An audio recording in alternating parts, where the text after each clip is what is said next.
We're talking hockey, Rowdy and Rubber talking hockey. Playoffs are cooking, talking hockey. Texas hockey doesn't win tonight. I gotta fucking lose it.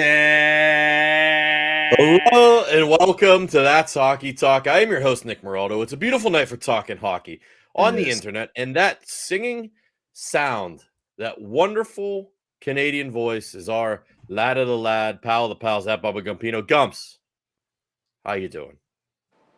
We're all right. We're all right. I was in a dark place after game one. I gotta tell. I was texting with Rupper till the wee hours. It was. I mean, you just have to win that game. I feel like. I know. I don't know. It was too much.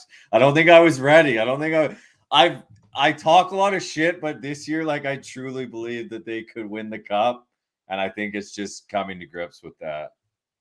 Oh, he's getting nervous for real. And joining us, the third member of our trio, the resident Game 7 goal-scoring hero, Stanley Cup champion himself, Mike Rupp. Rupper, how you doing, brother?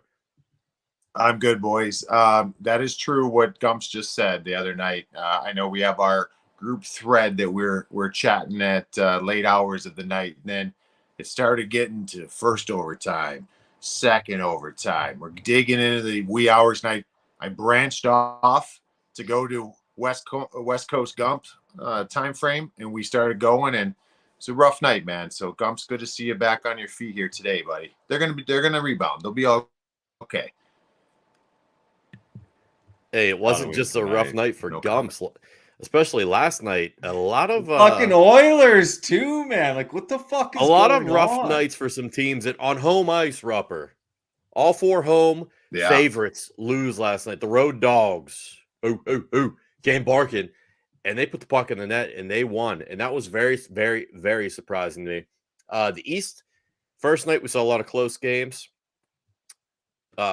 Second night, we saw some blowouts. Yeah. Very, very intriguing situation. And the one that I think surprised me the most, and I hate to say this because it shouldn't really be a surprise, but wasn't this the year Toronto was going to slay the Dragon? Wasn't this the year the Leafs were going to do something, at least make it out of the first round? And then they go in that game against the Bolts and just shit all down their legs. It was bad. It was bad. It was bad. And you know, here's the thing with those guys too. It's like, I think the later the series goes, it's going to fall into Tampa's hands a little bit more because you're gonna have Bassey to be the difference maker, right? So dropping that first game and the way they did it, kind of had a no-show. Now all of a sudden it's like, you know, is Ilya Samsonov? I don't even know who their goalie is. You know, like all these question marks come up in after game one, but you gotta find a way to park that, right? Move forward. You know, Tampa maybe without, you know, Victor Hedman. Tampa maybe without heard anything about that, Rupper? What happened to him? I haven't heard anything on the heard anything on the Hedman, but it sounds like Chernak will not be playing tomorrow night. So they're going to be down one, and we know that their D's not that deep anyways from the guys that parted last year. So you know, it's the door's open for Toronto. We got to wake up, dude. That first game was not good enough. You mentioned Chernak, the injury, the hit to the head from Michael Bunting, it was announced today, he's going to miss 3 games for the Leafs. That's a big blow for the Leafs. Is it 3? I didn't even see 3. That yet. Yep. Wow. 3-piece. Yeah. That's a big blow for them. He's a talented forward for them. And I don't want to compare it. I don't want to say it's a similar situation, but Gumps was fired up the other night because Matt Dumba lays the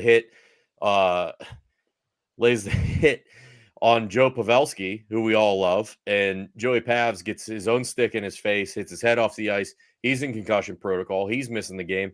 And all Dums gets is the 2-minute minor for the roughing afterwards, which I said to Gumps earlier on Hammer Down, you know, I thought it was a little bit late, but I don't know what you wanted them to call it. They called the 5 minutes so they could review it, and then after the review, give me a double fucking minor, dude. You had I've never seen that rule either. I've never seen where you give 5 and they change it. I've never seen that rule before.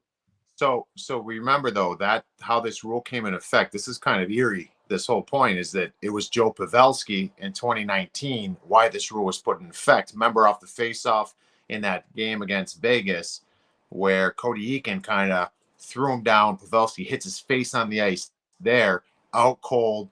They give him a 5-minute major, which turned that game. I want to say San Jose scored 3 goals on that 5-minute major, won that game. And if I'm mistaken, I think that was in Game 6, and then I think San Jose went on and won Game 7. Then changed the whole series, and people are like, that should not have been a penalty like that. That should not have been a 5-minute major. So they revisit. They're like, hey, a 5-minute major can change everything. So we got to be sure. So they institute this rule. Crazy as shit. It's back to Joe Pavelski again here. They do revisit that play, rescind the 5-minute major. No one loves the results. The results suck. I hate seeing a guy like that. But in the rules of today, it's a clean hit, and it's brutal. If people don't like it, and I do think that they're going to discuss this. The one thing I don't love about it is when you have a guy, I'd love to ask Bobby about this because the game when we have our guest Bobby Holik on, Bobby played a chippy game, very intelligent man. It's when you have somebody on you, and I know the game's changed since when he played, but in that situation, Pavs has, I think it was Ryan Hartman on him. So you're kind of like looking in your peripheral, you're seeing the puck, you got a guy right here. I'm concerned about him. I'm not looking for a guy coming out of position, and that Matt Dumba did kind of come out of position for the hit, but he's going to make the big hit, and you're allowed to do that. So I know that the player safety has looked at that over the last couple of years. Tom Wilson kind of brought this into effect because Tom Wilson, it was a predatory hit because the player's being covered by someone else and then come swooping in from the side for the kill, and that's what happened on this play. Well, Rupper, you mentioned you wanted to chat with our guest, Bobby. Let's waste no more time and let's get him in here. Ladies and gentlemen, joining us now, he was drafted 10th overall in 1989. He spent 18 years in the National Hockey League. He played at an astounding 6'4", 240 pounds. That's a middle linebacker in the NFL. You don't see that too often in the NHL nowadays with the way the game is. He's a two-time Stanley Cup champion with the New Jersey Devils. Ladies and gentlemen, the legend, Bobby Holik. Thank you for joining us, sir. Thank you for having me on. Can you hear me okay? Yeah, we got you. We got you loud and clear, Bob. I'm terrible with the technology, so I just want to make sure that we can actually converse. No, we're good, man. We got you loud and clear. So hey, give me a quick update. Where are you at? You still own half a mountain in Wyoming? You still shoveling gravel? Like, where's life taking you these days? First of all, if I feel a little distracted, I have to follow the Islander Hurricanes game. So I'll try to stay focused on what's at hand. But I'm in Wyoming, and yeah, we're here, and not gravel this winter. It was a record snow, so it was a lot of snow shoveling, a lot of ice clearing, a lot of winter work, and a lot of time in the woods with the dogs, and a lot of books, and on and on and on. I've always found you, Bobby. I know that I was in training camp with you for a number of years. We didn't cross paths right away, but that just being a part of the Devils franchise, heard so much. And I got to play with you your last year, and I loved it. You're my big centerman, and we had some good times. And you're a student of the game. Always have been you like you said, love your books. You're a very intellectual guy. I found it really intriguing. Can you kind of just mention to these guys and our listeners? I remember you saying something on the lines where you were playing in the NHL, that size that Nick mentioned, and you didn't lift weights prior to the NHL, correct? You did like hard labor outside. Is that right? Yeah, growing up, my dad put me through we worked like this. We had a very rigorous off-season program, but it was more Soviet style based in the 80s at the time, and that didn't include many weights because we wanted to be able to move and skate. And for a guy of my size, where I eventually got to almost 240 when I played, but when I was younger, I was a little lighter. But as the years went on, naturally you're physically mature and you get to the mid 230s or so, and that's where I like to stay. But my goal was to be mobile, to be able to play against the best players in the league. And, when you're playing against players like Joe Sakic at the time, Steve Yzerman, or Pavel Bure, or any of the great ones, you have to be able to move. You can't be just physical. You have to be mobile. You have to be skilled. You have to be able to read a play and react.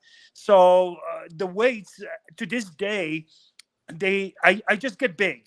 I could easily get, I could put on 20 pounds if I decided to, because that's just my ability to build muscle. But so I was trying to stay light, and I did a lot of running up the mountains, and just working, just overall strength, and just be strong without really getting bigger. Even though I was big to begin with, but I didn't want to be any bigger because I would lose the ability to keep up with the players that I played against and keep up with the game. I got a text today because we got kind of teased out there that we're having you on Twitter, and I got a couple texts from guys like, I love Bobby. Bobby keeps it real. Bobby this, Bobby that. And the one thing I know, Weeksy, when we played together, Kevin Weeks and I, Weeksy still to this day refer to you as the regulator. And I don't know if you ever heard us call you that or not, but we called you the regulator because Bobby says, fellas, he says what needs to be said. He doesn't care if he's going to hurt your feelings. He's not doing it to start an argument. He's going to say what he believes in. He's very convicted in what he thinks, right? And I remember just, in training camp, watching you play, and then playing against you at times. You're a mean son of a bitch. Where did all that come from? You're mean, but you're also very honest as far as like you tell people what you think. I was mean even when I was a young player, and I learned, growing up with my dad and my uncle, world class hockey legends from Czechoslovakia, especially my dad. He was just the meanest son of a gun in international hockey. And actually, ironically, there's a book coming out about them. I can maybe talk about later a little bit, but so it's genetics. And my dad actually was well aware of his flaws, his weaknesses, which was his shot, which was his skating. And he told me growing up, I said, you're going to be a better skater. You're going to have a better shot because I know the rest will come naturally. The meanness, the toughness, the strength, and all that. So we worked on a lot on my skating since I started skating at 3, 4, 5 years of age, because he was well aware that genetically we are not going to be great skaters, or I'm not going to be a great skater. But I think he did a great job bring me to the level where I could compete with anybody in the world, and as I did in my NHL career. But the meanness, that was just natural. I actually had to work, especially off the ice, on pulling back a little bit, because naturally I'm probably rude, I'm crude, I'm mean, and I'm too honest, which the world doesn't. And I'll be honest with you, off the ice, it still is a lot of work, because our world doesn't tolerate that or doesn't like it. On the ice, it worked great for me, because it kind of put me in a place where I was not as skilled and talented as the players I played against, but being mean and not being afraid to hurt somebody, they knew it, and they gave me just enough time and space where I can actually use my skills and talent, which and that's what elevated my game. I know one thing: if I didn't go to the game saying I'm gonna be the meanest son of a gun out there, I knew I wasn't gonna be effective, because I had to set the stage first before I could use my other skills or my skills and talents. But the mean physical component was the number one strength, and not only strength, but I had to use it or set the stage, as I said, before I could go on to use other parts of my game. Bobby, that's so interesting to hear you say, because a lot of hockey players, professional hockey players, speak in cliches a lot, and they use they try and keep things as bland as possible. So it's always refreshing to hear guys speak honestly and truthfully and passionately about the way they played and what they did. I wanted to ask about you coming to the States. You mentioned you grew up in the Czech Republic at the time, and I know you were drafted in '89, but when did you actually come over to the States, and how was it getting acclimated with American culture and everything? I was drafted in June of '89. I came over in July 1990 because things worked out for me almost perfectly. People say I was lucky. I say I always quote Magic Johnson. luck is when preparation meets opportunity. So I was ready to come here and play and be successful. And the democratic changes in Europe, in Eastern Europe, happened 6 months after I was drafted. So it kind of opened. I was going to defect. That would have been a little more complicated, but I could come freely at that point in July 1990, and the adapting was easy. There was no difference. I came here to play hockey. The hockey was different, but I was 19 years old. I had some fundamental English skills, so I just kind of like, hey, this is fun. I don't have any other responsibility but be a good hockey player. And as you live here, as you become older, life brings other responsibility. But initially, I always said, younger you are, easier it is. And I was 19 years old, and I had experience with men's or adult hockey, so to speak, from playing internationally and also playing on the national team in Czechoslovakia and playing professionally there for 3 years prior. So it was a change, huge change, but not as difficult for a 19-year-old as it would have been for a 29-year-old. And you came over and you guys found success with the Devils teams almost instantly. You go on the 2 Stanley Cup runs there in the 90s.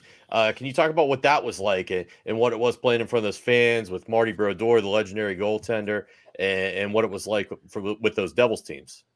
So I was drafted by Hartford. I played there for 2 years. Things didn't work out. No problem. Things happened. It was a great break for me, not knowing it at the time. As far as career goals, coming to New Jersey, and it still took me 2 years year and a half, season and a half to find my spot. But I think everything changed for me as far as professionally or hockey wise. Like for a lot of other people, Jacques Lemaire becoming the head coach and Larry Robinson becoming the assistant coach in 1993. So that's I think for a generation or two of players, that's the tipping point where things started going much better for myself personally, for the team, for the Devils, for state of New Jersey in general, because state of New Jersey needed some PR, and Devils being good helped a lot. So and playing New Jersey, people think, well, how is that? I'm like, it was great because we were a world-class organization, but in a very, very anonymous kind of environment. So you went home and you had time to spend with your family without getting bothered by the garbage collector like you do in Toronto and other places. Well, that's what I heard when if you're a good husband and you take your garbage out instead of letting your wife do it, sometimes the people who collect the garbage will, in Toronto, will recognize you and start talking to you hockey or telling you that you guys don't play well enough. Yeah, so they be getting it. They be getting it this morning. Yeah, exactly. So Bobby. Well, let's put it this way: I could take the garbage out or go to the recycle center in New Jersey, and nobody bothered me. So, but we were still winning championships. Bobby, you mentioned some of the guys you played against, but even in like your own little division in the metro area, now it's the Metropolitan Division, but the metro area, you were going against guys like Mark Messier, Mario Lemieux, Eric Lindros. I was curious though, who's the toughest opponent you ever had to play against in your days? I get this question every time I talk hockey, and I'll tell you what, I never looked at who was the toughest, because harder it was, better they were, better it was for me. I embraced the challenge. I didn't go into it. I actually made a stand when Jacques was still. It was 3 years after spending 3 years on the crash line and doing what I could. I was ready to move up to the next level of play, and I wanted to play against the best players in the world. And so to me, playing against Mario again, or Mass, or anybody else in that division, Jagger and players like, it was great. That's what I was there for. That's what I wanted to do. So to me, toughest is the best, or having the biggest challenge is the best time of your life.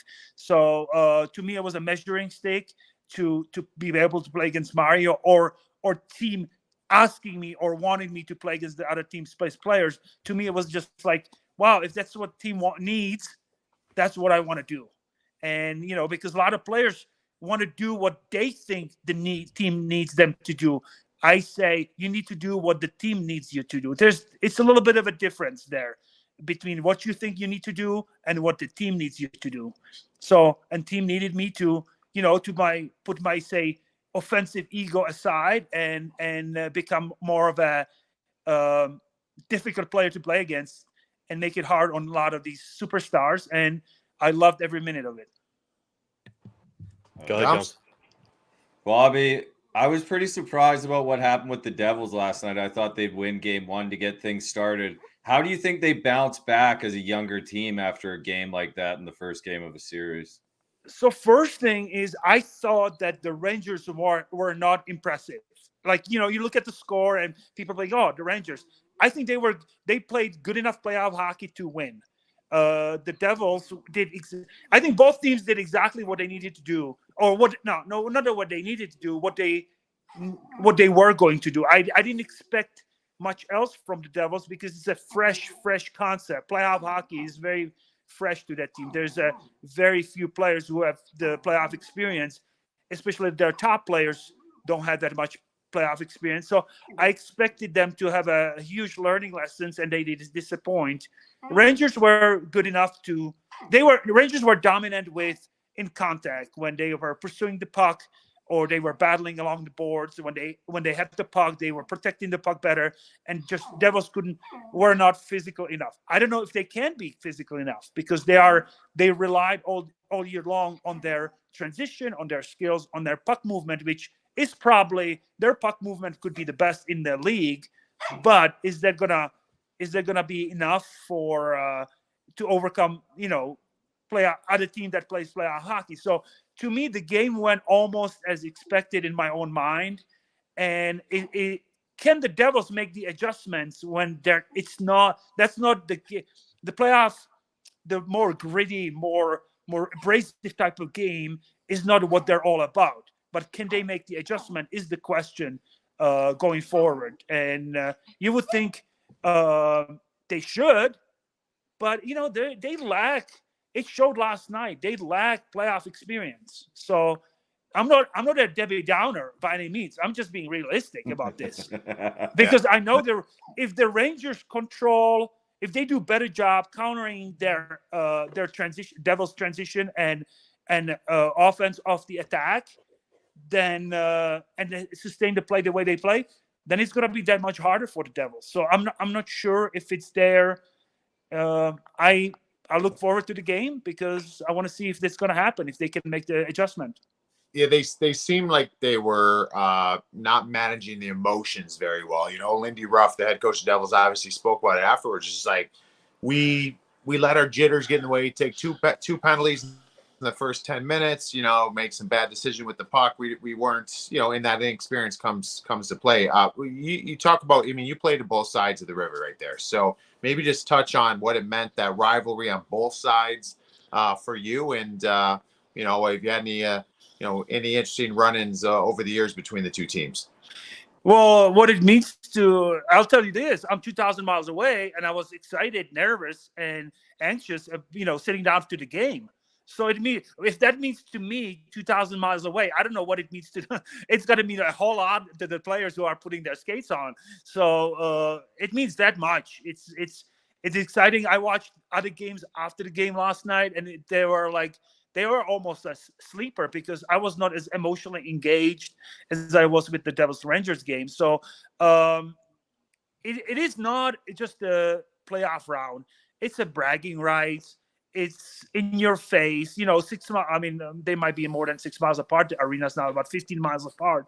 That's that's a proximity that you don't see anywhere else. And it just makes it very special. And if people can get up for it, I'm not saying you have to win every game, but it's much easier to play those series. It's much easier to get ready to play those series than the other ones. They're not necessarily easy to play because they're physical and they're draining, and they are you really there's no room for error because they're most of the time they're very close. Bobby, we know you're paying close attention to that series. Obviously, you've got a lot of vested in it emotionally. Is there any other series that really jumps out to you that you're looking forward to? We know Boston had the historic season. Obviously, Connor McDavid had his historic season. Is there any other one that you're paying real close attention to? Well, I think, it's not that close. I don't think it's like I watch a lot of Boston games in second half of the year not because I'm looking for them for the historic. I just like the way they play. I like watching good hockey games, so I was kind of scheduling myself to uh, to watch those games. I watch quite a few Devils games and Rangers games for obvious reasons. So to me, right now, that's the only series that really matters. Right in the first round, there's a lot of other ones. Like I don't root for Tampa, but I also don't want Toronto to move on because I have friends who are Leafs fans, and the last thing you want to Leafs have any success because they're just so obnoxious about it. Yes. So there's reasons why I would watch other series, but I just focus on that. I'm actually watching Islanders because I'm still in touch with Stan Fischler, who lives in Israel right now, and we email every day now about the games and stuff. So he asked me to watch his favorite team Islanders play. So I'm doing that right now because I'm going to be writing him email tomorrow morning and see what he thinks, and we'll just exchange opinions. Yeah, tell Stan I said hello. Stan was really good to me. I got a funny story with Stan. So Stan Fischler and Chico Resch used to always tell me like when I was playing there in Jersey, man, if and at the time it was different coaches, but at that time I think when I was playing with you, we had Brent Sutter as a coach, and they were like, you should be getting more minutes. Maybe you can get and they would go to the coaches, pressers, and they would ask why, if there was a stretch where I was playing better, wherever they'd ask, and they'd come and tell me this. And I'm like, you guys aren't doing me any favors. The more you guys tell Brent to play me more, he is not going to fucking play me more. Like, he's going to play me less. Like, you know what I'm saying? So you always have my back, though, Stan. He's a good man. So tell him I said hello. I will do that, but you brought up the coach, Brent Sutter, and you brought up, we played together on a fourth line. Myself, Rolly, Brian Ralston for a good part of the season. It was good times. It was good times. And there was a time where we actually played Rangers in the Garden, and we lost 3-1, 4-1, 3-0, something like that. We were not good offensively. And the next day at the video, this is one of my proudest moments as a player, as a team player. And the next day in the video room, he was pulling out all these clips and showing our line, or maybe he showed us screwing up once or twice, or just making a bad play. And I couldn't take it anymore. I didn't know it was my last year, but I'm like, I'm so sick of these coaches. I got after him. I told him that. So basically, we were into tough stretch as a team. So he was basically blaming the guys who play 6 to 11 minutes a game for our shortcomings. And I said, that's bullshit, because you don't, if you want to get the most out of your team, you talk to your star players and you put them under the heat, because they need it, not the fourth liners who play a role, who pay the price and all that. So I remember that he was not that easy to deal with. I do remember that. That was in our theater room. Yes, exactly. And I appreciate that you do remember it, because I felt like that's what team players do. Because I was, I was fairly successful player throughout my career. And I had no problem playing on the fourth line with guys like you. I enjoy just playing. I enjoy being out there and playing for the team. But when coaches, and he was not the only one. I've had other coaches in my career like that, who started blaming the guys that they really have nothing to do with the outcome of the game. They just basically play their roles. I couldn't take it. The low-hanging fruit. It's the low-hanging fruit, Yeah, no, exactly. And it's the weakest thing you can do. And that's how you lose the team, because the star players like, oh, he'll never tell anything to us. We can do whatever we want.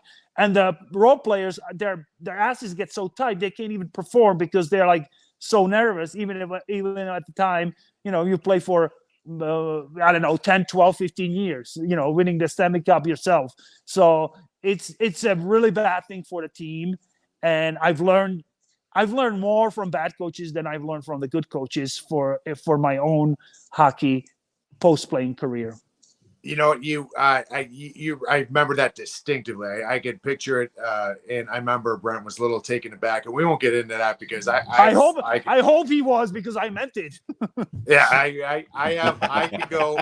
Hey, Bobby, we'd have to have you on for 2 hours. I got some Sutter stories to tell too. But anyways, we'll move on from that. But I appreciated that too, because you had the cachet to do that. Like if I do that, I'm going to be put on waivers. You know what I mean? Like you had that cachet, so you had our back, and I appreciate that a lot. I know the guys did. I want to ask you this. I want to ask you this though, Bobby, if you're free to talk about this.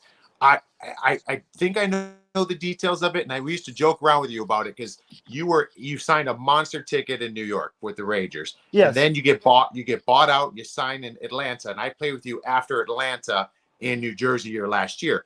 So the buyout process, what was that like? Because if I recall, your buyout, you made more money from the buyout than you did from your original contract. Is that right? Well, I did. I eventually ended up being a little more than my original contract was, because I signed a pretty good deal in Atlanta. I was getting paid, I got a remainder of my signing. I got the remainder of my signing bonus, and I got salary, 2/3. So I don't know what the numbers were, but it came to those years that I was bought out, it came to a little more than with the contract in Atlanta.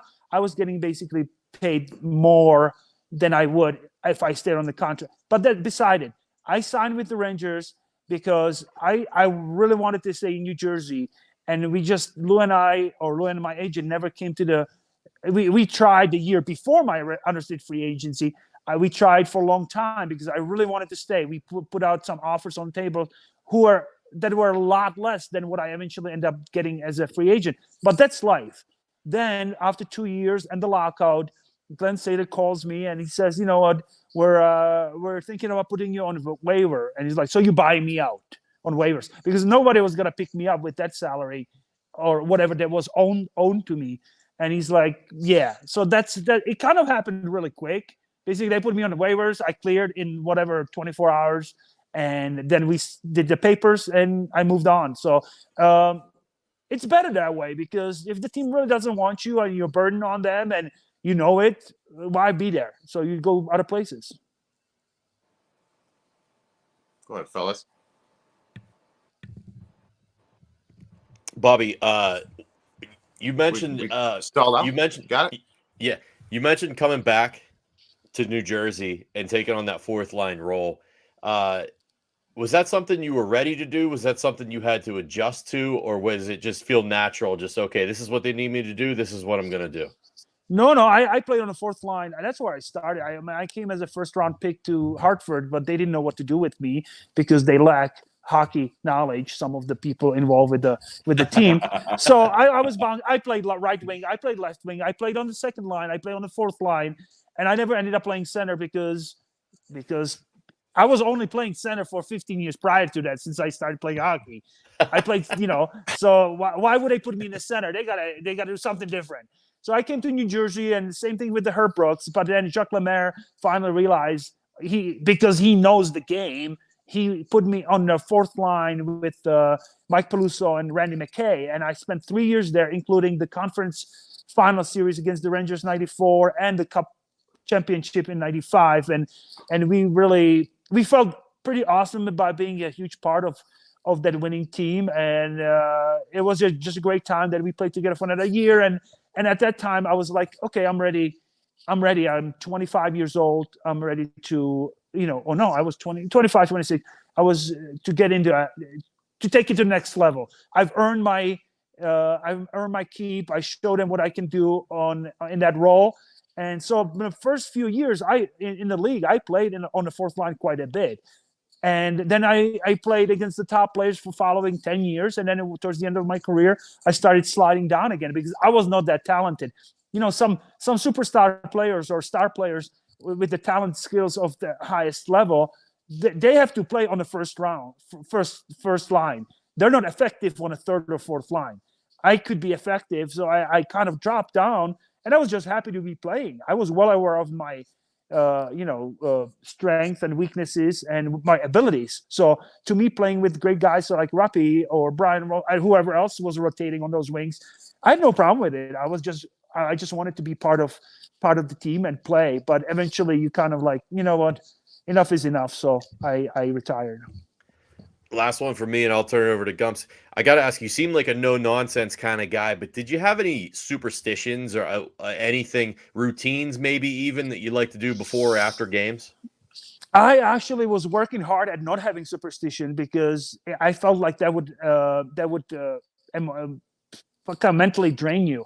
I wanted to just play the game as a game, and yeah, of course, there's certain things that you have to do to prepare, whether it's physically or mentally, but try to keep it in the minimum. Sometimes not at all, because I was naturally wound up. I was naturally ready to go.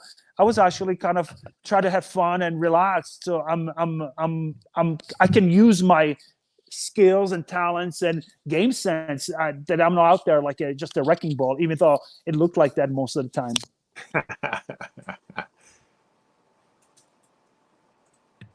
Gumps, you're muted. There we go, Bobby. You talked about wanting to stay with the Devils when you went to the Rangers. How much did it mean to be able to go back to New Jersey and end your career there? It was great because it's really a great organization, great people. Lou, even though we couldn't agree on a contract in 2002, Lou was always will be the best boss I've ever had in hockey. He was great to play for, great to work for, a great organization. Like it was a nice way to finish, even though because of the coach we didn't see the eye to eye. We may have some problem like what do they call it, personality conflicts.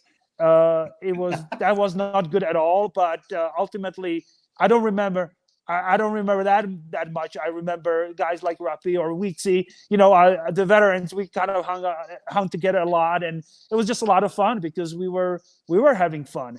And isn't it what it's all about? So you don't want to leave the game when you're wearing black because everything is so dark and sad. You want to leave because you had a great time. So I got two last ones for you, Bob, and appreciate your time taking the time out. You did this one time, and I don't know if you did it intentionally, but then I started talking about people. Anytime your name comes up, and they're like, "Man, Bobby was strong. Bobby was mean. He was skilled. He can shut you down. He can do a little bit of everything." I remember distinctively. I'm not on the team. I'm in training camp. We're doing face-offs. I remember taking draws against you. And I mean, you've been in the league, you're well established. I'm trying to make it. So I'm bearing down. You're probably like, whatever. It's training camp face-offs. So I remember I won one, I won two, and then you backed off the dot for a second. You just looked at me, and then you came in to take the next one. And you come through with your stick, and the knob of your stick just went dunk right off my cheekbone. And I went down, and I'm like, oh my gosh. And then from then on, I couldn't win a face-off because I backed off. I was like, I'm kind of scared of this guy for a moment.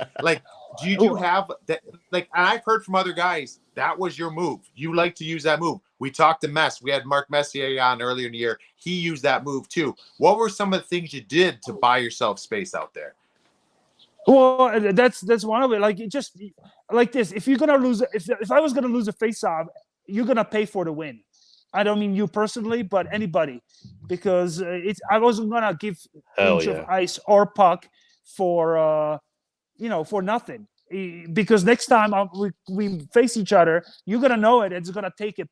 You're gonna have to pay a price, and sometimes that makes a difference in your mind. You kind of like, you know what? I'm gonna let him have this one because I don't want to get my tooth knocked out or get my whatever. So I as I said, it always came down to me thinking that I don't have the world-class skills that other players have, but I want to play at that level. So it took everything I had, and sometimes it took a lot of meanness to get things done. So when you said I stepped away, I kind of reset. Like I was talking to Gomer years ago, and when he was still playing about winning faceoffs or he's losing them clean. This and I said, you know what? You go there and just step at a time. Instead of losing them clean. Sorry about that. I have a little terrier. Instead of losing them clean, you decide I'm not going to lose this one. And then when you don't, then you don't lose it clean. You tie it up or whatever. Suddenly your confidence starts growing because you did what you wanted to do. And then you're like, 2-3 face-offs later, you're gonna like, I'm gonna win this one, and you can't go from losing it clean to winning it clean most often. You have to kind of build to it. You have to get back into the rhythm. You get back into your game. Just like when you're not scoring goals, you want to get yourself into scoring opportunities, and then it'll come. It's not gonna be like from, oh, I didn't score for 10 games, I'm gonna score now three straight. No, you have to do the things that lead up to it. So if that answer your question. Yeah. No, I got you, man. It's a game inside the game, right? And you got to kind of play that game exactly yourself sometimes. And we all are different. So we have to eventually figure out what makes us go at the best and try to get back to it every single day. There's got to be few things, 2, 3 things, 4 things that you do well. Draws, forecheck, shots, hits. And if you don't do that every game, then you're out of the game. After that, when you play that way, you play aggressive and physical style, suddenly people will start giving you the time and space. So you can maybe make a little nicer play or a fancy pass. But you can't make those passes or plays until you do the things you are really, really good at. My last one for you.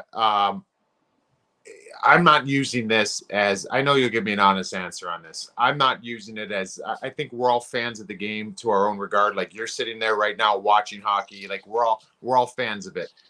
I see guys going to the Hall of Fame and they've been great players. You don't even get the word isn't even brought up to go to the Hall of Fame unless you were a very good player. Right. So I'm sitting here thinking our boy Patty Elias is going to come up here soon.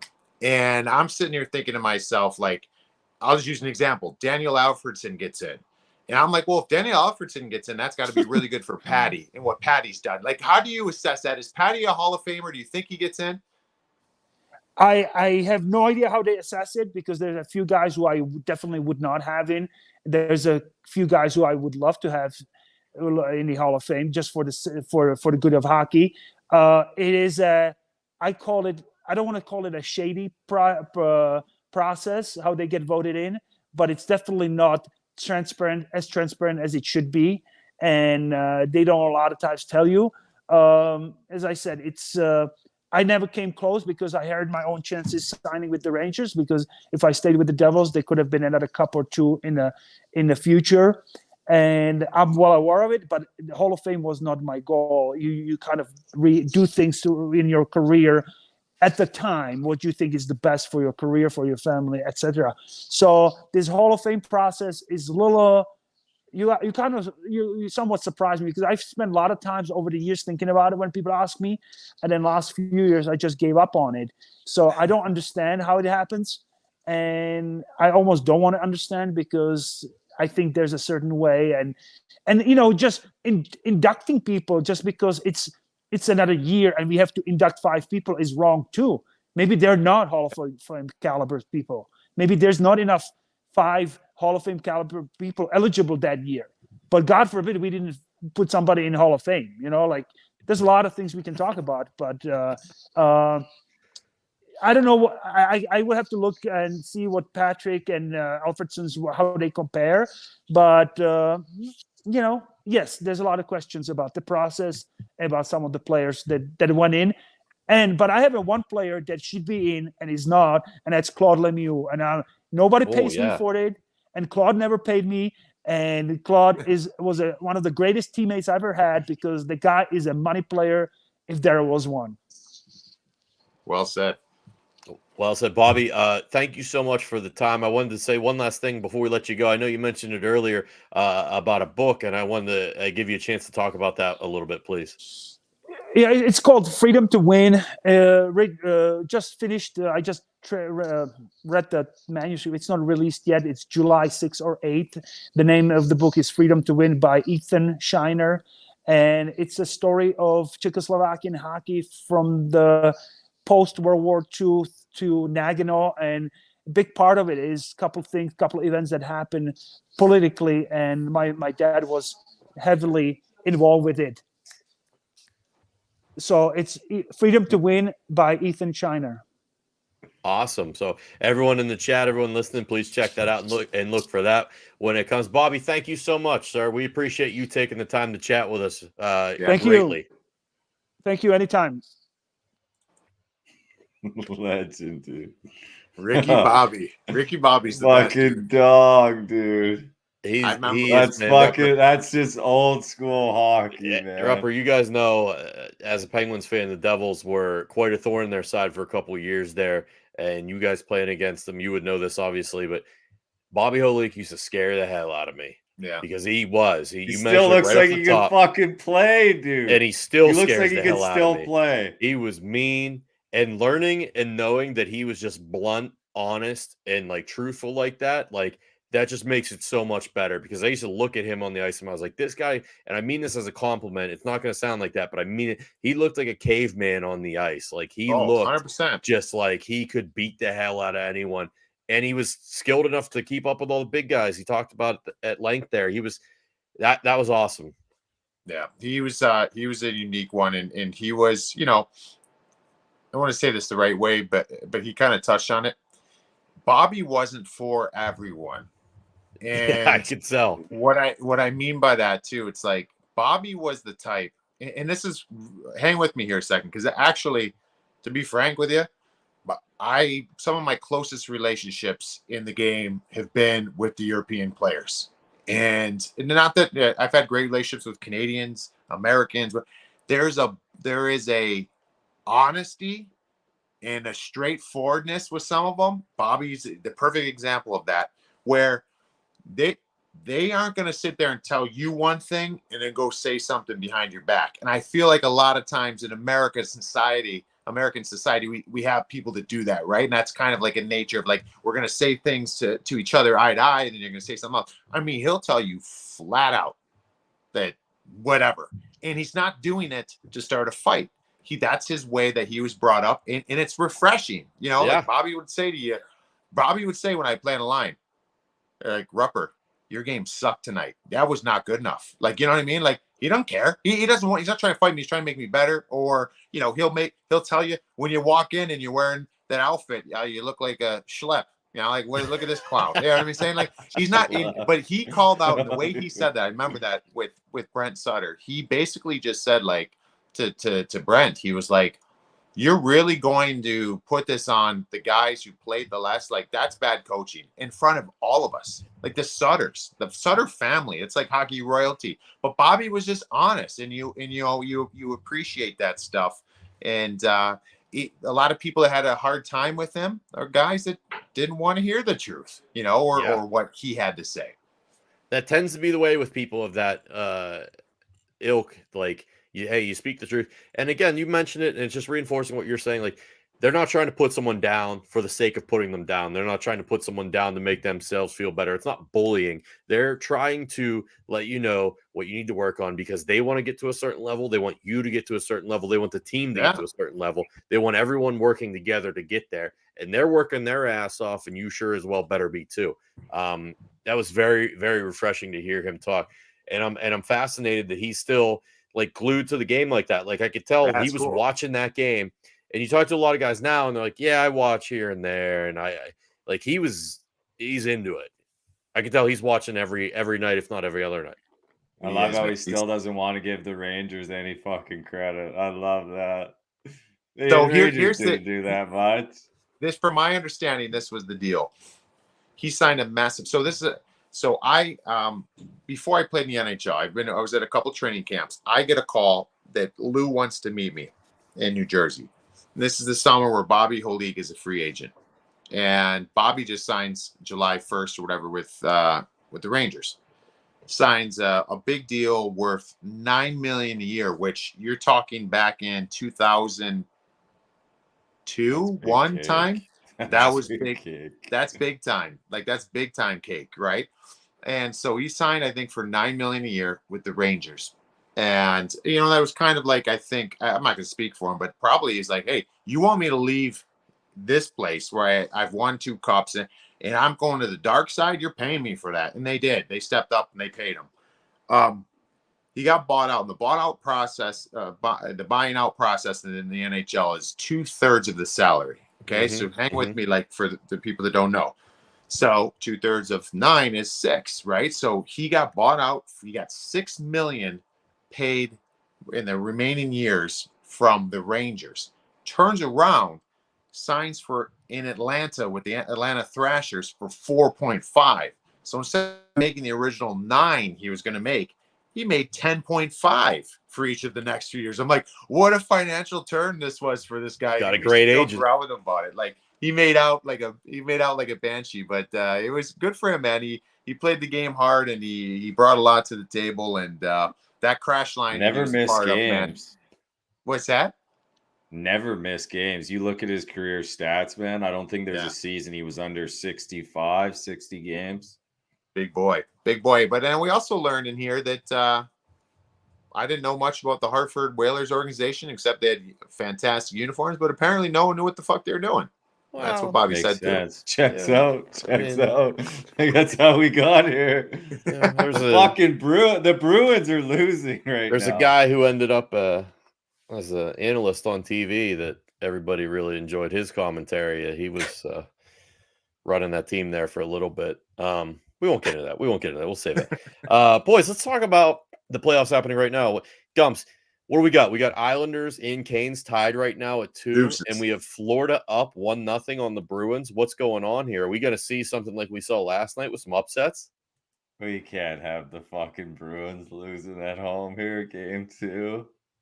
I mean, is the Dogs just gonna win every fucking game? Like, what is going on? This is wild. A lot of these too, where we did not just upsets, but like Vegas had been playing great hockey for like a month and a half, and Winnipeg had been just winning, what me and Nick talked about that this morning though. Bones knows how to play in the fucking playoffs. Like without Bones, playoffs, man. Yeah, without Bones. Hey, they should pump those shirts out in Winnipeg. Bones, let's do it, boys. Yeah, if they knock off Vegas. But like last year, like if it wasn't for the way he had the Stars set up, we wouldn't have even competed with that Calgary team. Yeah. Like he knows how to set up his teams in the playoffs. And if Halibut can do it, I mean, I know fucking Gary Lawless told us Brossaw was the second coming of Martin Brodeur, but I mean, throw fucking Jonathan Quick in between the what I know, like whatever he was hot. Why not Jonathan Quick game 1? I don't know. Gotta ride the hot hand. I've been saying it the whole time. Gotta ride the hot hand. Had to put Brossaut in there because you know what you have in Quick, and if Brossaut fails, then you're going to Quick, and you can rely on that. One thing we talked about a lot on Pat's show when you came on today, Rupper, and we appreciate you doing that. You gave us a great breakdown of everything that happened. We didn't talk about Morgan Barron yet tonight and those stitches. We should ask Bobby about that. 75 stitches above his eye from his going face first in the Laurent Brossaut skate. There were a couple scrums in that game where guys were like diving into the crease, and Brossaut was kind of like flopping around in there a little bit, and the puck was loose. That one was pretty gnarly, and good on Morgan for coming back and finishing the game. And thank God it wasn't worse than, he looked pretty good, all things considered, after the game for a guy who just got 75 stitches around his eyeball. He looked pretty good. Yeah, he did. Surprisingly, right? Like that's scary stuff when you see a guy exiting the ice like that and not knowing. I mean, that picture is just gruesome, man. I mean, it's gruesome, and we're not even seeing the cut, or we're seeing blood. Like that still image, just seeing the skate, literally like his head resting on the skate blade. Like I just get the EBGBs looking at that. Hey, goalie skates are thicker, aren't they? So, as far as the steel you're talking about. Yeah, or is it the same and just the rest of the skate is a little bit more? I know they're cut differently, but that's a great question, man. I don't know. I will say this, which thank God that goalie skates they're cut differently and they're not as sharp. A little more dull. Goalies, you got to push laterally and you want to slide. So it's almost more of like a cross grind instead of, forward and back. I think the cutting of it's kind of a cross grind, so you can like push out. Anyways, it's still fucking sharp metal on your face, right? So it's not like it's gonna be that great for you. But you know what, man? He got back into the game, put the cage back on. It's incredible, like to see that. Just just jump right back into it. 75. I mean, I've never heard of that before. 75 stitches. So, I mean, you know, he had his hat on post game. Kind of, you know, good to see a smile on his face. He's okay, but we haven't really seen the cut yet. I talked to a guy for the Jets today, and he goes, "It's nasty, dude. It's the scar is really nasty, but we haven't seen it yet." It reminds me of like I remember Taylor Hall had that incident where he collided with a teammate in warmups and had a skate cut his face, and it looked so bad.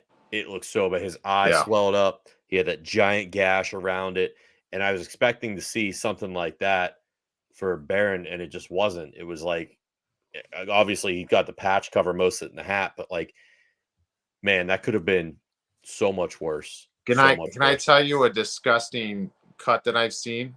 Yes.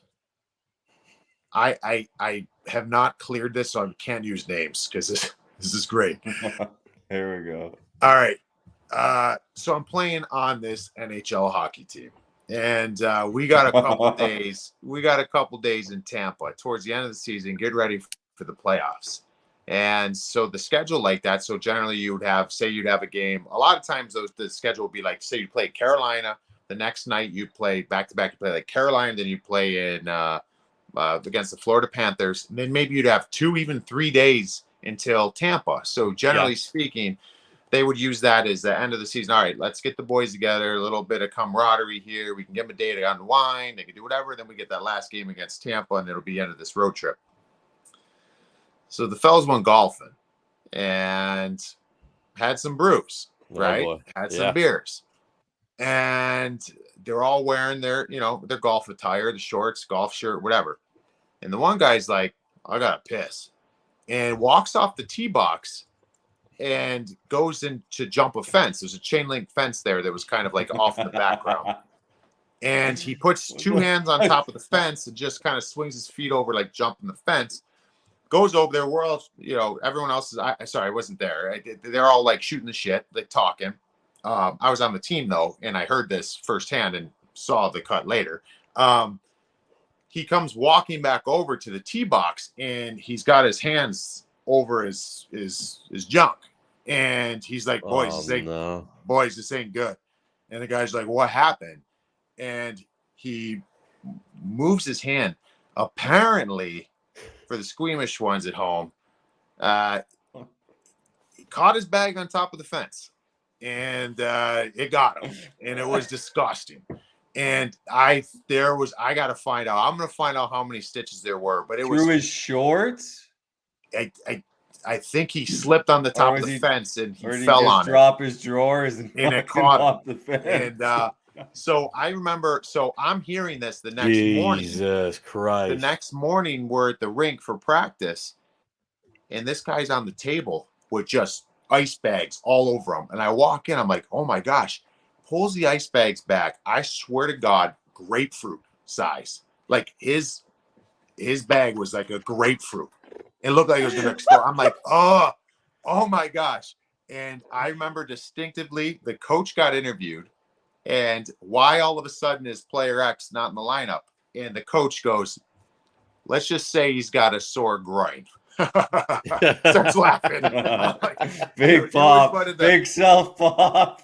It was the grossest thing I think I've ever seen. I mean, I the face cutting last night was terrible. This one was not on the ice, but dude, that was disgusting. That had to have been 50 plus stitches there.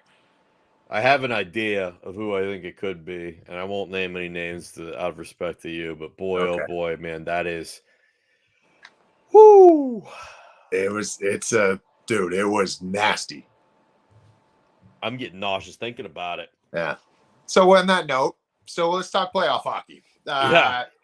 Hey, let's talk about the Seattle Kraken.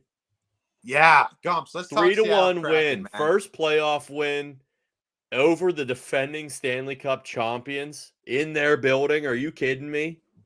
Seattle can play, boys. They're for real. They could come out of the West if they keep playing like this, man. Gumps has been disrespecting them all year long, and I'm tired of hearing it. What the fuck are you talking about, dude? I was wondering. Rupper didn't talk about him on Pat's show. I messaged him. I said, "Well, you're not going to talk about the Kraken? We got to talk about the Kraken." It's true. It's true. I haven't been giving them the love They as looked well. they looked way better than the Avalanche last night. I'm not shitting you. I watched the whole game. I got called out today from after Pat's show. Being on with you guys today. There, hey, Rupper, you didn't talk to Kraken. Franchise first game of the playoffs, first win. I mean, they beat the Stanley Cup champs. They weren't supposed to. I thought that would be the most susceptible team to get kind of run over in the first round. I'll tell you this much about Seattle. Every time, no one's giving them the love they deserve. Every time I think that, like, all right, hey, they've been good. And I love what they're doing. I love it. I love what they're doing. I just don't think it's sustainable. And every time it is. And they keep going and they keep going. They keep finding ways. They're a unique team. They do it a little bit differently than I thought that a team that would be able to do it. Like, you don't have the star power, but they play hard. They don't have the goaltending. Here's the kicker for me. And I thought about this last night in that game.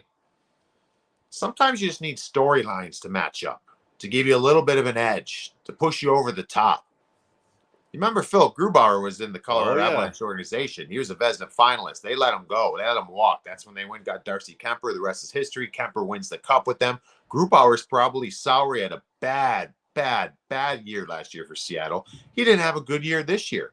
But here you go. It's a new season right now. All of a sudden, he's going against his former squad, and he looked pretty good in the game. Like, what happens if Phil Grubauer all of a sudden catches lightning in a bottle against his former squad, and he starts running the table here? Can they beat the Colorado? I mean, they looked pretty good last night. Seattle will be rocking too. Like that barn will be fucking shaking, dude. Like, you know what though? I'm gonna tell you, Gumps, I'm gonna tell you that someday when you get back stateside, dude, I've got to go to Seattle for a game. I want to see. Have you never been? Never been, but I know that the Seattle Thunderbirds of the WHL would sell out back when I was in the CHL. Oh, yeah. They have 10,000 in junior hockey games. Like, there's a fan base. Portland Winterhawks up there. Like, when you're talking up there in the WHL, like, those crowds are huge. They're rabid fans out in Western states. Why aren't we talking about Seattle like we did Vegas? Is it because it's not the first year? Is it because it's year 2? Is it because they don't do the crazy pregame show stuff? Is it because the way they built their team wasn't sexy like Vegas? That's why. Remember the way Vegas went all fucking in, and those players were there. Remember the players that we were talking about, the Kraken taking? Yeah, we questioned a few, yeah. Like, they went complete opposite of Vegas.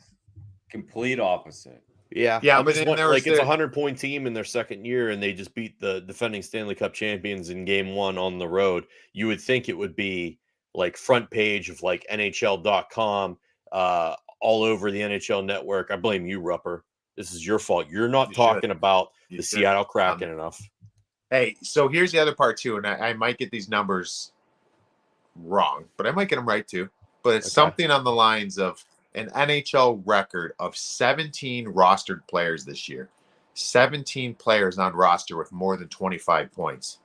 That's big time. Yeah. So they don't have the superstar. Right. You don't know where it's going to come from, but the fact of the matter is it comes from somewhere, right? And like, that's what makes this team dangerous.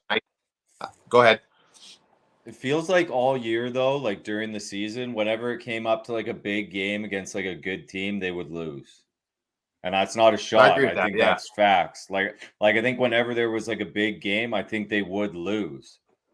Yeah. And I'm not like last night was fucking impressive, man. Like, I think one of the things that separates them and Vegas too is the storylines in year 1 didn't exist because the team wasn't performing like that last year. But remember when Vegas came in, William Karlsson went as a cast off from Columbus and scored 42 goals first year with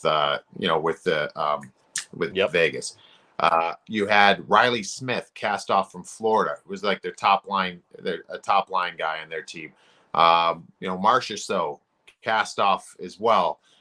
Marc-Andre Fleury was the goalie that was given up on, and that this guy's not going to, and he takes the team to the finals. So, I mean, there's so many things that were going for them that year that like got the public's eye. And maybe that's how the Kraken need it, though. Maybe they sneak under the radar here, but that was a huge win. I still think Colorado gets it done, but I got to give them a ton of love. Like they've come a long way in 1 year. Before we get out of here, boys, we made predictions last week about conference finals and Stanley Cup finals. We're only one game down each series. Does anyone want Back to change to the drawing anything? board? Does anyone want to tweak their picks at all?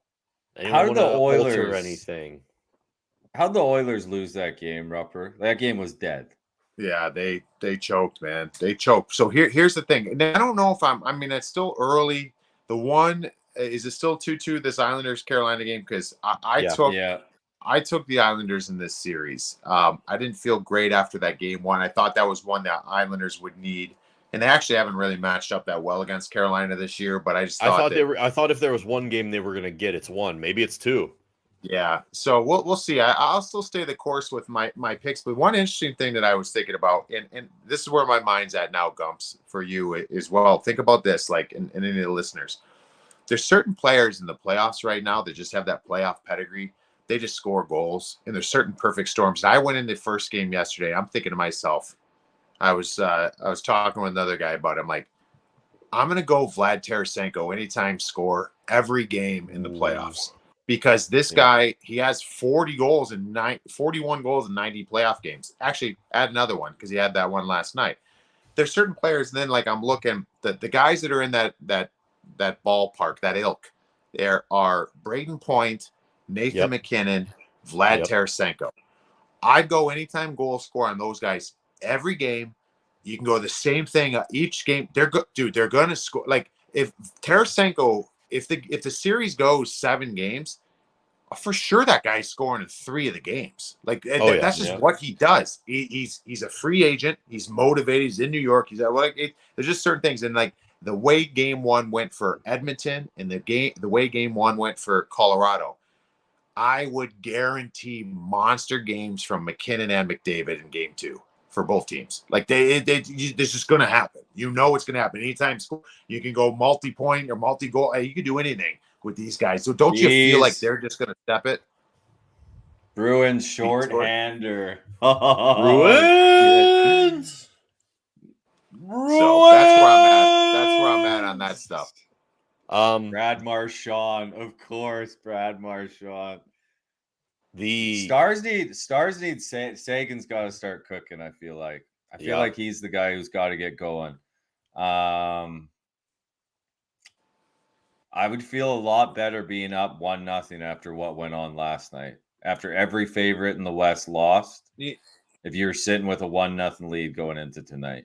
Well, naturally, but I don't think Gustafsson played that well. I think a lot of that shit was.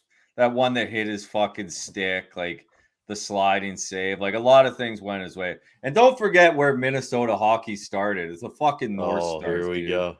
Don't forget where hockey started in Minnesota, Wild fans.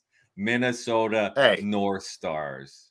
The Stars are not dead by any stretch. The Stars are going to bounce back in this series. My concern though is Pavs, because they had, and this is where you gotta take ownership if you're in that room. They had the last 4 or 5 power plays of that game. And they couldn't score. You could argue it's because Pavs wasn't in there.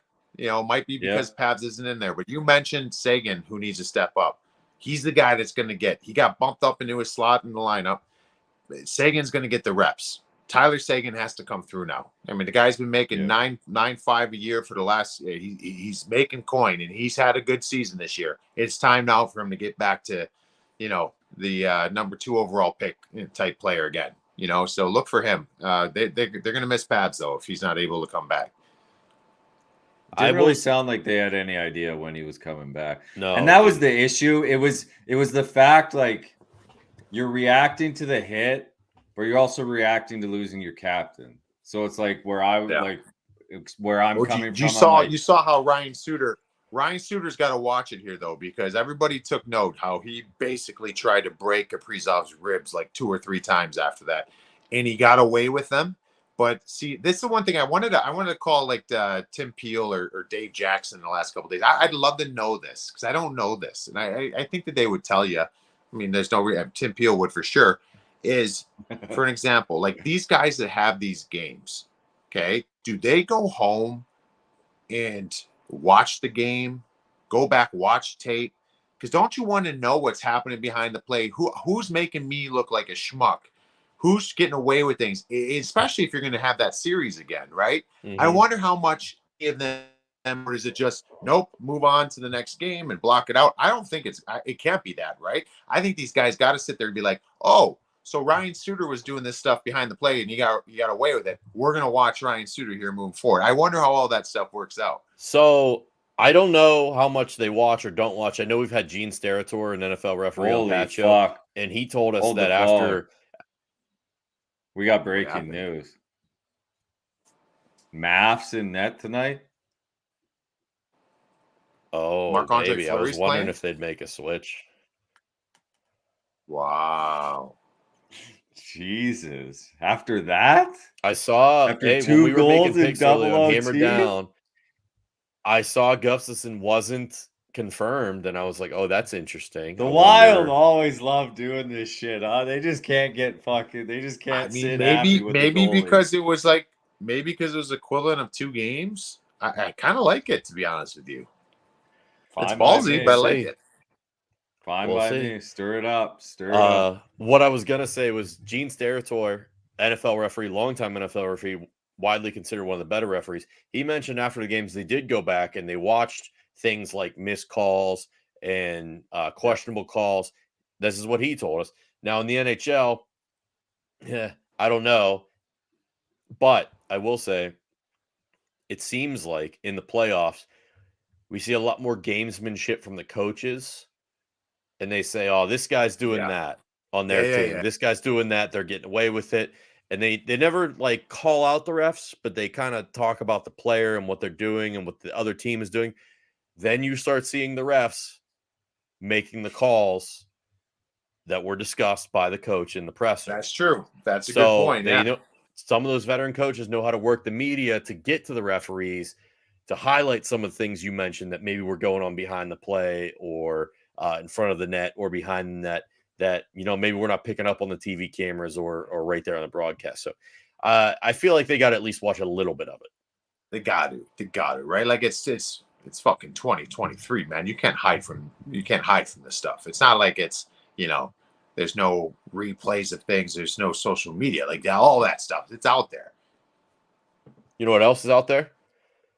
Cookies and cream cheese quake, boys. American Dream Nut Butter, our sponsor for this episode. There's a link in the description right now. Go ahead and click that link. Get 10% off. It's high protein, low carb, low sugar, handcrafted. Replace dessert with this stuff and watch your body transform into a beautiful, jocked human being. Cookies and cream cheese quake. Come. Fucking Eric Stahl just put the fucking Cats back on top, boys. Who won? Cats? Panthers are back, dude. Eric Stahl for old time's sake. They're sweating in Beantown. I think all these series, like that, watching all these, it feels like they're all going to be bangers. Like, do you remember every game to start a series always being chippy, Rupper? Like, is that customary? Like, feels like every game I've watched has been super chippy right off the hop. I feel like sometimes there's matchups that take a little while to get going, and it hasn't really been that case. I know what you mean. Right. I know what you mean. They always get there eventually, but I feel like in game one, every series has started off that way. I think that's good, right? I don't know. They're emotionally into it. Yeah, I'm trying to think. What was like Tampa and Toronto seemed like. I know Toronto was getting pounded, but like it did seem to start off right off the hop. Like, okay, they got a little, and maybe it's because of the familiarity, and they knew this matchup was coming for a while, and they just played a couple nights ago, and the Tavares hit, Sergachev, everything like that. But felt like that one especially was a little turned up more than some of the others. I still think that the game last week, where it was like second to last game of the year, whatever it was. Remember when Toronto brought in the goalie? Yeah. Toronto sat all the big boys. Not all of them. They sat the big boys. Marner was out. Matthews was out. I don't remember what other forward was out. Or maybe Tavares. I don't remember. They 3 big guys out of lineup. And Tampa ends up starting that game with Vasi in their full lineup. And everyone's like, whoa, why are they doing that? And I thought to myself, I think John Cooper's like, no. We're going to start the hatred now. We're going to start, because I think that would do well for them. For a team that's been to 3 straight finals, we always yada, yada, all the games played, tired, worn, blah, blah, blah, blah. You need emotion. Yep. And remember that game, how feisty that game was, how nuts that game was? I mean, it was like there was stuff. I mean, they Toronto won that game, which would be great for their morale to be like, hey, we had our best guys were sitting out and we still beat them, and they had their lineup and Vasi was in net. But I also think for Tampa standpoint, let's hate these guys now. And I think that's kind of rolled over into game 1. They had that success. Holy shit. Islanders just went up. Jesus. Who got it? Fucking dogs. Here we go. Brock It's Nelson. happening again. It's happening again. The Road Dogs. Not tonight. Crazy. Not in the West. Oh, you didn't know, Rups? Your ass better call somebody. The NHL playoffs don't officially start until Corey Perry shovels a puck in the net. That was the most Corey Perry goal of all time. 1 second. Dude. Corey Perry at this moment is the Conn Smythe clubhouse leader.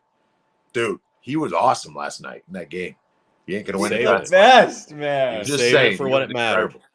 Yeah. He's So, the fucking anyways. best. I love that man. What All a right, career. boys. It's been a tremendous start to the playoffs. It's not what we expected, but that's okay. That's what we like to see. It's keeping us on our toes. Dumps, hang in there. Good luck. Rupper, you as well. I know you're kind of torn in that series, and you kind of win in, lose either way. You'll be all right. I'm just putting my feet up, boys. I'm just sitting back and enjoying the hockey that I get to watch. Hey, Here we boys, go. I think I might be set up for next week. I've been set up. Do you want to know why? Why is that? I'm going to game 5. Devils Rangers. Yeah. I got a phone call the other day. I love both teams.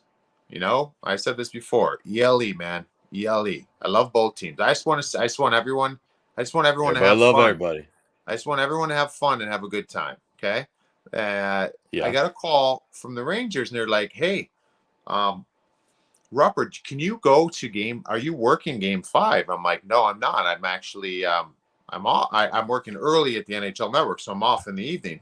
"Oh, okay, cool. Can you take some of our corporate sponsors to the Devils game?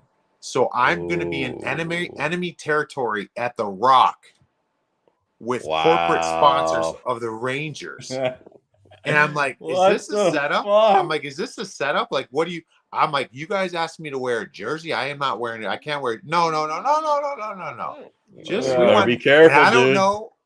This is a touchy thing. The Rangers set me up. The Rangers wouldn't do that. I love the Rangers. Rangers love me. Well, but maybe Devils they fans see like, where your allegiance lies. Look how they've massacred our boy. We'll see what happens. I'll keep you posted, buddy. Yes, Game please 5, let bro. us know. 2-2. Bruins are back. Who got it? We got Bertuzzi. Tyler Bertuzzi. Hey, Connor called it today. He was talking in the office. He said, "I love what Bertuzzi has done for this team." And I said, he's he good. had a big right? night in game 1, 2 So assists. He's a good. playoff kind of So player. I good. said, "Are you taking him to score tonight?" He said, "Oh yeah, already hit it." Did he? Oh, hey, Yeah, you know what? so- If Connor, if I can mold together a player that I think Connor's personality would be on the ice, it'd probably be Tyler Bertuzzi. Would it not? What would you think? No?